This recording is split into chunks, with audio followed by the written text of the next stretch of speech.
जब मनवा घबराए राह नजर न आए, जब मनवा घबराए राह नजर न आए, प्रश्नों का पिटारा लाए ये उलझन सुलझाए, प्रश्नों का पिटारा लाए ये उलझन सुलझाए, बेमिसाल खुशियों से भर जाएंगे जनाब।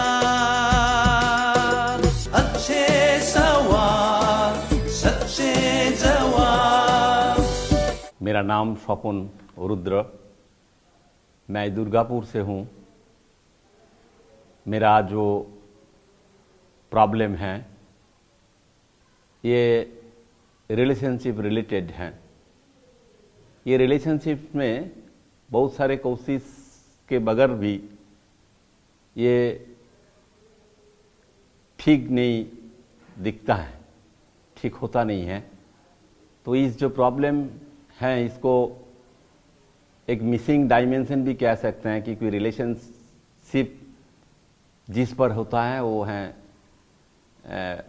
प्यार, स्नेह, भरोसा, आनंद, खुशी, सब कुछ के लिए सब कुछ लेके होता है।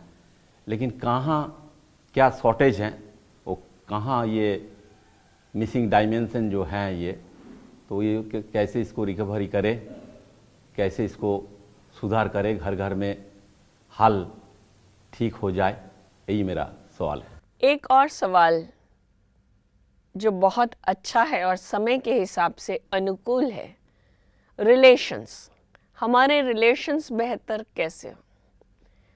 आप सोच कर देखिए, रिलेशन में क्या चाहिए होता है? अच्छे रिश्ते बनाने के लिए किन चीज़ों की आवश्यकता है?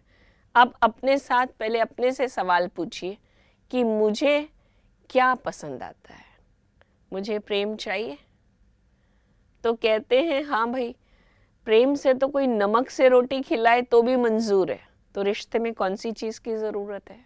प्रेम। फिर दूसरी चीज़ रिश्ते में क्या चाहिए?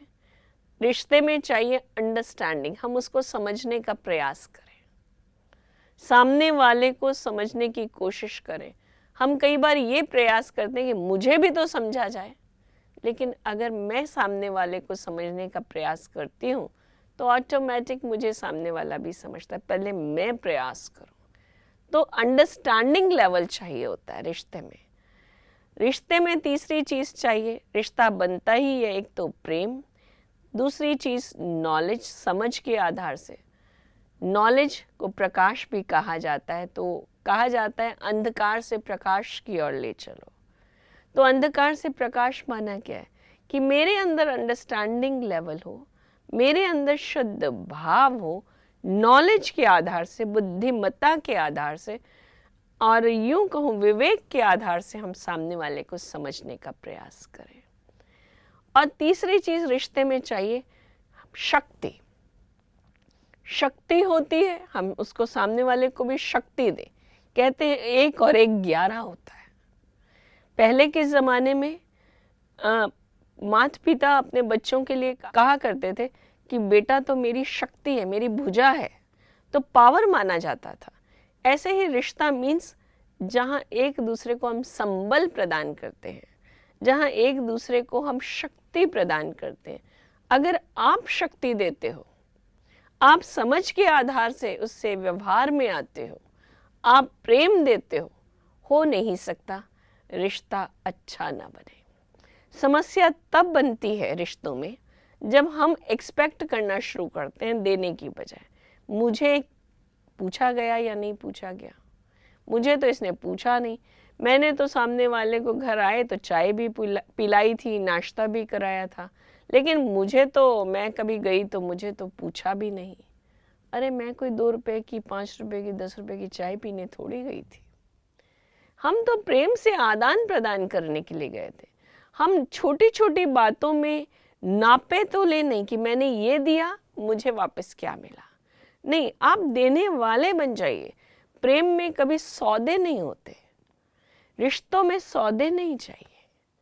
तो रिश्तों में अगर हम सौदाबाजी करेंगे कि मैंने ये दिया मुझे क्या मिला, मैंने ये किया मुझे क्या मिला। तो सौदाबाजी करेंगे तो रिश्ता सौदा होके रह जाएगा, रिश्ता खत्म हो जाएगा। लेकिन रिश्तों में चाहिए प्रेम से आदान प्रदान। आप जो देंगे, आपने दिया हुआ है तो आज नहीं तो कल वो आपके पास लौटकर निश्चित आना है, आना ही आना है। प्रेम से किया हुआ रिश्ता है, फिर हमने समझ के आधार पर उसको दिया है। हम दूसरे को भी विवेक से समझें और उसकी कमज़ोरियों को भी देखें, उसकी अच्छाइयों को देखें। तो हम कमज़ोरियों को जब देखते हैं तो कमज़ोरियों का अलग अलग लोगों से अगर उसका वर्णन करेंगे तो रिश्ता कैसे बनेगा। अक्सर करके हमारी ये बड़ी भूल हो जाती, हम दूसरों की कमज़ोरियों को नापने तोलने लगते हैं। अच्छा ये होगा हर एक की एक अच्छाई देखें। भगवान ने एक अच्छाई तो हर एक को दी है, मानते हैं हम इस बात को। एक अच्छाई तो हर एक के पास है।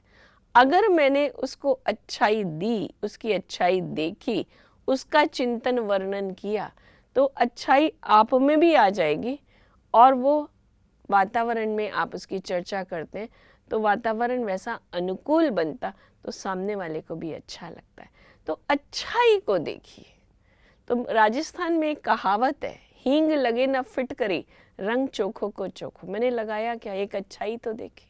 अगर मैं 30 लोगों से रोज मिली मान लीजिए, और उनमें से 30 लोगों में से केवल एक अच्छाई मैंने हर एक की देखी, तो मैंने क्या लगाया। 30 दिन में मैंने 30 विशेषताएं इकट्ठी कर ली, तो मैंने 30 अपने अंदर बातें ले आई, सशक्त बन गई। लगाने के बाद पे देखें तो कुछ भी नहीं लगाया। मेरी तरफ से तो कुछ खर्चा हुआ ही नहीं, बल्कि मेरी जीवन प्रॉस्परस हो गई, अच्छी हो गई, तो मैं शक्तिशाली बन गई।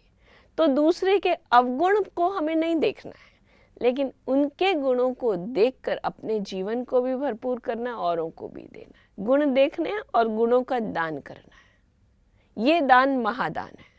एक और दान हमें सीखना है रिश्तों में, और वो है खुशी का दान। खुश रहिए और खुश रखिए। जितना आप खुश रहते हैं, प्यार से बात करते हैं, आपके चेहरे की मुस्कुराहट दूसरे की अनेक प्रकार की थकावट खत्म कर देती है। आप मुस्कुरा के बात कीजिए, और ये मुस्कुराहट आपको भी अच्छा महसूस कराएगी और सामने वाले को भी अच्छा महसूस कराती है। तो ये प्यार कहें, ये स्नेह कहें, ये मुस्कुराहट कहें, ये खुशी कहें, ये खुशी का आदान प्रदान रिश्तों को मजबूत बनाता है। खुश रहें, खुश रखें, और क्या चाहिए ज़िंदगी में। तो आप खुशी बांटना शुरू कर दीजिए, जो आपको चाहिए आप बांटना शुरू कर दीजिए। इसलिए दुनिया में कहते हैं जो चीज़ आपको चाहिए उसका दान ज़रूर कीजिए। तो खुशी का दान कीजिए तो आपके पास क्या आएगा, खुशी आएगी। तो आपकी जो समस्याएं हैं वो समाप्त हो जाएंगी। इसलिए शुभ भाव रखिए, कल्याण का भाव रखिए। हम सारा टाइम एक ही बात का चिंतन करते हैं, इसने मुझे तो ऐसा किया, इसने तो यही दिया, इसने मेरे साथ क्या किया जो मैं इसको दूं। नहीं, हम दें तो लौट के मेरे पास आएगा। अच्छा, आपके भीतर तो संतुष्टि आएगी अगर आपने अच्छा दिया है, तो आप तो संतुष्ट रहेंगे, आप तो खुश रहेंगे कि मैंने जीवन में अच्छा काम किया है। तो आप खुश रहिए तो ऑटोमेटिक वो रिटर्न में भी आपके पास वो खुशी लौट कर आएगी जो आपने दी है।